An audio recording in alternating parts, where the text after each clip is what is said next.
Pernah kebayang gak sih, gimana kalau situs penting pemerintah tiba-tiba kena hack?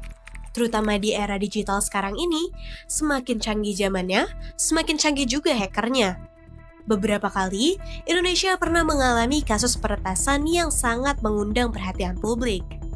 Nah, di episode Fun Fact kali ini, kita akan membahas 5 peretasan situs pemerintah versi FOI, mulai dari yang berubah jadi situs judi online sampai dugaan kebocoran data. Langsung aja kita mulai dari yang pertama.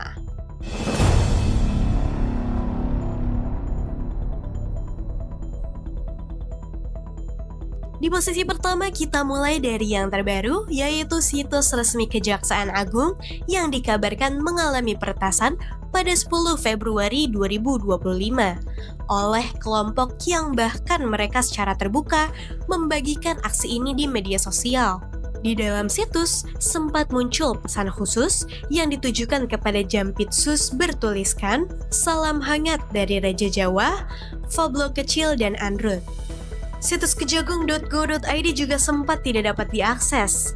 Namun, Kepala Pusat Penerangan Hukum Kejaksaan Agung, Harley Siregar, menyebutkan bahwa situs hanya sedang dalam perbaikan, bukan diretas. Gimana menurut kalian? Apakah ini benar-benar peretasan atau hanya kebetulan saja?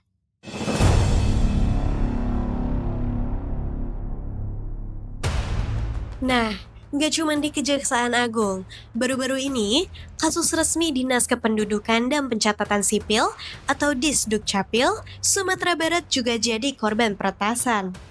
Kebayang nggak sih, website layanan kependudukan tiba-tiba berubah jadi situs judi online?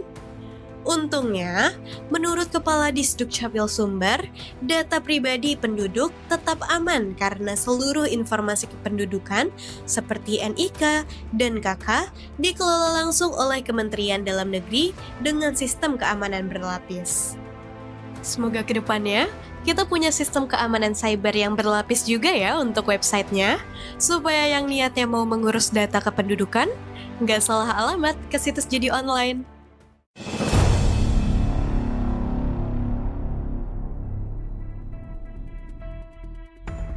Di posisi ketiga, ada peretasan yang sempat viral menjelang Pilkada 2024. Situs resmi portal informasi Indonesia, indonesia.go.id, diduga diretas oleh sekelompok hacker. Saat diretas, laman ini berubah menjadi laman hitam dengan latar instrumental lagu wajib nasional Gugur Bunga, lengkap dengan tulisan Stamped by Indonesian Peoples, dan poster burung Garuda berlatar biru yang sempat viral di media sosial. Yang bikin heboh, peretasan ini diduga sebagai bentuk protes terhadap RUU Pilkada 2024 yang dianggap membuka peluang politik dinasti. Bahkan, hacker meninggalkan sekalimat pesan tajam dan menambahkan tagar #kawal keputusan MK sebagai bentuk penolakan terhadap kebijakan yang mereka anggap tidak adil. Nah, menurut pemirsa FOI, apakah ini bentuk protes yang sah-sah saja atau justru tindakan ini sebagai tindakan berbahaya nih? Kita diskusi di kolom komentar ya.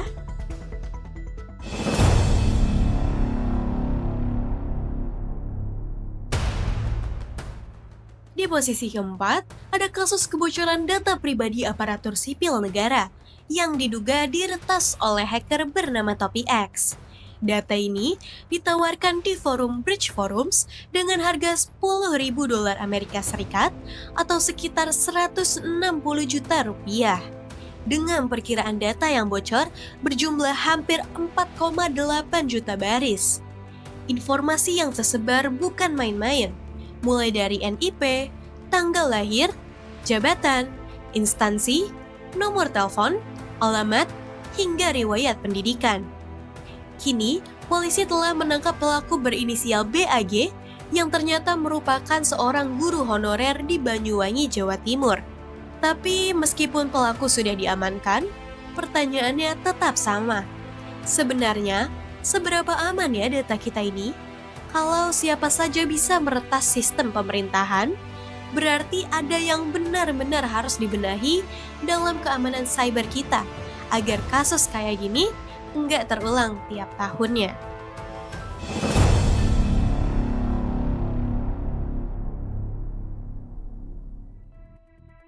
Di posisi kelima, ada serangan ransomware yang bikin heboh di Juni 2024 lalu, lantaran Pusat Data Nasional Sementara atau PDNS di Surabaya terkena serangan ransomware Braincheaper yang mengunci akses 282 lembaga pemerintahan dan meminta tebusan sebesar 131 miliar rupiah.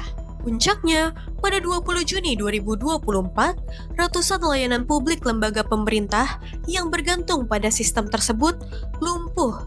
Beberapa data dihapus, sehingga mengganggu pelayanan masyarakat dan operasional pemerintahan.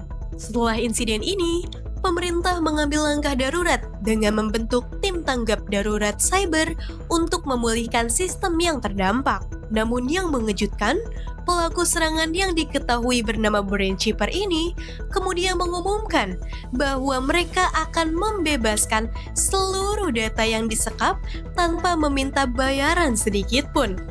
Wah, ini agak unik ya. Kapan lagi kan hacker yang minta maaf dan pulihkan data-datanya?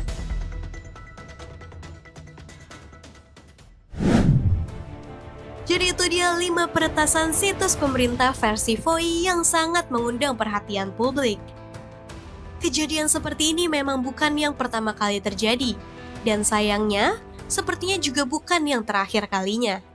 Artinya, sistem keamanan kita masih punya banyak celah yang perlu diperbaiki. Nah, menurut pemirsa VOI, apa nih langkah konkret yang harus diambil pemerintah biar cyber security kita bisa lebih aman? Apakah ada solusi yang lebih efektif yang mungkin selama ini terlewat? Share pendapat kalian di kolom komentar ya.